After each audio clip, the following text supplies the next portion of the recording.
Tender reverse కొట్టింది. డబ్బు ఆదా కాకపోగా రాష్ట్రానికి జీవనాడి లాంటి ప్రాజెక్టు నాశనం.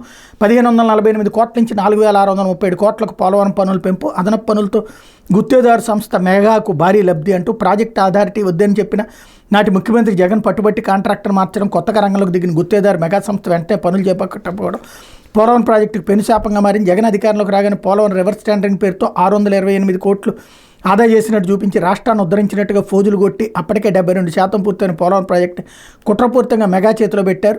2019లో నవంబర్లో ప్రాజెక్టును అప్పగిస్తే ఆ తర్వాత ఇట్లాంటి పరిస్థితులు వచ్చినాయి అన్నటువంటిది. ఇది రోజు ఇదే తరహా వార్తలు వస్తాయి. వాస్తవంగా అంతకుముందు కూడా ప్రాజెక్ట్ అట్లాగే మారింది. ట్రాన్స్ట్రాయ్ అనేటువంటి సంస్థ నుంచి నవయోగాకి వెళ్ళింది. ఆ నవయోగాన్ని తీసి మెగాకి ఇచ్చారు. ఇది తేడా. అక్కడ జరిగింది ఏంటి, 2-3 నెలల్లోనే వచ్చినటువంటి వరదలు. వాస్తవం అన్నటువంటిది చెప్పకుండా చుట్టూతా అల్లుకునేటటువంటి కథే నడుస్తుంది. వాస్తవం ఏంటి, అక్కడ R&R ప్యాకేజీ ఇవ్వకుండా కట్టేస్తే నీళ్ళన్నీ ఊళ్ళల్లోకి వెళ్ళిపోతాయి, మునిగిపోతాయి. కాబట్టి అక్కడ పూర్తిగా కట్టకుండా కొన్ని గ్యాప్స్ ఇచ్చి పెట్టారు.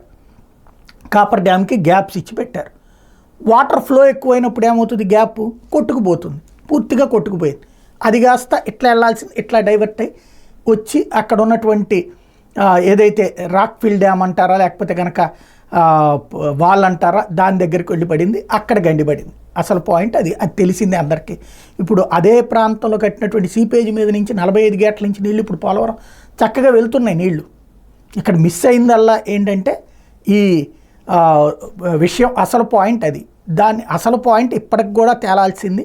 మనం నిజాయితీగా జనానికి చెప్పాలనుకుంటే, సరే అబద్ధాలు చెప్పాలనుకుంటే అప్పట్లో వైఎస్ఆర్ కాంగ్రెస్ పార్టీ అధికారంలోకి వచ్చిన 5 ఏళ్ళు కూడా చంద్రబాబు చేసిన తప్పుల వల్లనే పోలవరం అయిపోయింది. ఇప్పుడు ఇదే మొక్క మాట్లాడుతున్నాం. అసలు పాయింట్ ఏంటి, పోలవరం నిర్వాసితులకు ఇవ్వకుండా అక్కడ నీళ్లు ఫిల్ చేయడానికి కుదరదు, నిర్వాసితులకు సంబంధించిన పరిహారం చేయాలి. అది అసలు వాస్తవం. ఆ వాస్తవాన్ని పక్కన పెట్టి ఇక్కడ ఒకళ్ళకొకళ్ళు తిట్టుకుంటున్నటువంటి వైనం తప్పించి మరేమీ లేదు. అసలు విషయం అది. లేకపోతే